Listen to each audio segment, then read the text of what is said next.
안녕하세요. 김광삼 변호사입니다.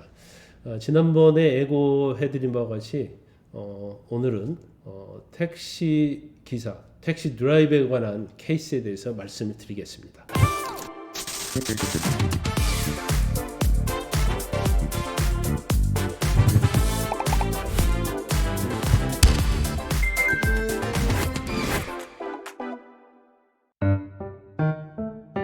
20대 여자 승객을 태우고 가다가 한적한 곳에서 정차를 한 다음에 뒷좌석에 가서 다시 이 택시가 모텔을 향하고, 근데 어떻게 남자친구로 알고 안 왔다는 것은 그 정차한 장소하고 피해자의 집이 사실은 걸어서 한 3분 거리밖에 안 됐어요.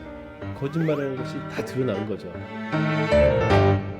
일단 이 사건의 케이스는 피고인이 택시 운전사입니다. 그런데 1심에서 택시 여자 승객, 20대 여자 승객을 태우고 가다가 강간을 하려는 혐의로 구속이 되었고 1심에서 실형 선고를 받게 됩니다.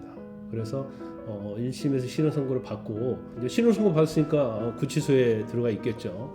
부인이 저를 찾아와서 이제 상담을 하는 거예요. 그런데 내용은 이래요. 그러니까 자기 남편이 택시 드라이버, 운전사고요. 나이는 50대입니다.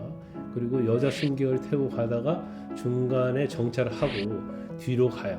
그래서 뒷좌석 가서 그 여승객을 추행을 하면서 성범죄를 시도하다가 결과적으로 이제 신고가 돼서 결국 구속이 됐고 1심에서는 실형 선고를 받은 사건인데, 그 아내가 이제 저한테 상담을 하는데 자기 남편이 자기는 무죄다는 거예요. 그러니까 합의에 의해서 성관계를 하려고 시도를 한 것이지 자기가 다짜고짜 자기의 성욕을 만족시키기 위해서 뒷자리로 간 것은 아니다, 이렇게 얘기를 하는 거예요. 그래서 제가 그분한테 그런 얘기를 했죠. 아니 20대 여성이, 그것도 50대 택시 드라이버, 택시 운전사에게 좋으니까 우리 성관계 하자, 그것도 처음 본 날 그렇게 하는 경우가 어디 있겠느냐. 이 사건 자체는 아무리 무죄를 다투어도 무죄 나올 사안이 아니다. 그렇기 때문에 인정을 하고 합의를 가지 않으면 항소심에서 집행유예로 선고받기 어렵다. 계속적으로 이제 교도소, 구치소에 있을 수밖에 없다. 이제 그런 얘기를 한 거죠. 그랬더니 이제 부인도 변호사님 말이 이해가 됩니다. 그러면 항소심에서 다 인정을 하고 합의하는 방향으로 변론을 해주세요. 해가지고 선임을 했어요. 그런데 그런 상태에서 제가 이제 구치소에 접견을 갔어요. 그랬더니 그분이 정말 억울하다는 거예요. 나는 정말 합의 오케이를 했기 때문에 성관계를 하려고 시도를 한 거지 내가 다짜고짜 강제로 하려고 한 거 아니다. 그러면서 그 이유를 이제 여러 가지 얘기했는데, 변호사님을 믿고 할 테니까 나는 구치소에서 살아도 됩니다. 하지만 안 한 걸 했다고 할 수는 없어요.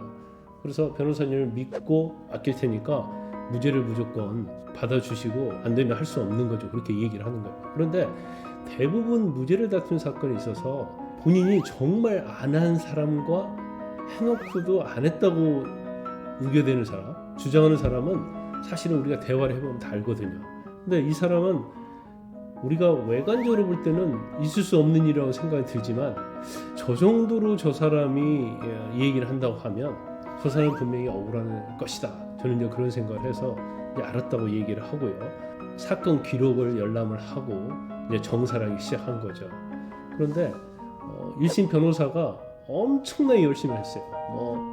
피해자 신문 사항도 120편 정도 물었고 그 변론을 엄청 열심히 했는데 제가 딱 보니까 1심 변호인이 핵심 포인트를 잘못 잡은 거예요. 그래서 이제 거기에 착안을 해서 저희가 원점에서 다시 이 사건을 시작하게 된 겁니다. 근데 가장 중요한 것 중에 하나가, 자, 택시에 여자분을 태우고 진행을 하다가 중간에 정차를 하고 정차해서 한적한 곳에서 정차를 한 다음에 뒷좌석에 가서 강간을 시도하고, 그런 다음에 다시 이 택시가 모텔을 향하고 모텔 주차장에서 서로 다투게 됩니다. 그래서 모텔 주차장에서 이 피해자인 여자 승객이 내려서 CCTV 보면 뭐라고 얘기한 다음에 그냥 바로 그 자리를 떠나요. 그러니까 전체적으로 보면 굉장히 서로 말싸움이 있고 다툼이 있고 결과적으로 강간 당할 뻔한 피해자가 결국은 마지막에 모텔 주차장에서 내려서 도망가는 이제 그런 상황이라고 그냥 볼 수는 있어요. 그런데 이 피고인의 이 얘기를 제가 전체적으로 듣고 굉장히 문제가 있다 1심 판결에 그런 생각을 하게 됐고 결국 항소심에 가서 재판장에게 피해자를 다시 불러서 신문을 할 수 있게 해달라 이렇게 얘기를 합니다. 근데 일반적으로 1심에서 나왔던 피해자 증인에 대해서는 항소심에서는 아무리 변호인이 다시 불러서 신문하겠다고도 잘 불러주지 않습니다. 왜냐하면 피해자가 1심에서 나오고 2심에서 나와서 증언을 하게 되면 거의 2차 가해처럼 또 다른 고통을 받게 되거든요. 그런데 재판장을 설득한 거죠. 1심에서 법정에서 진술이 너무나 모순된 게 많다. 그래 모순된 걸 구체적으로 제가 다 얘기를 한 거예요. 그러니까 재판장도 뭐 그렇다고 한다면 한번 불러는 주겠는데 뭐 말이 뭐 바뀌게 되겠어요. 그러면서 약간 비관적인 이야기를 하더라고요. 그렇지만 일단 재판장이 증인을 채택을 해주기 때문에 결국 항소심에서 피해자를 법정에 세우게 된 거죠.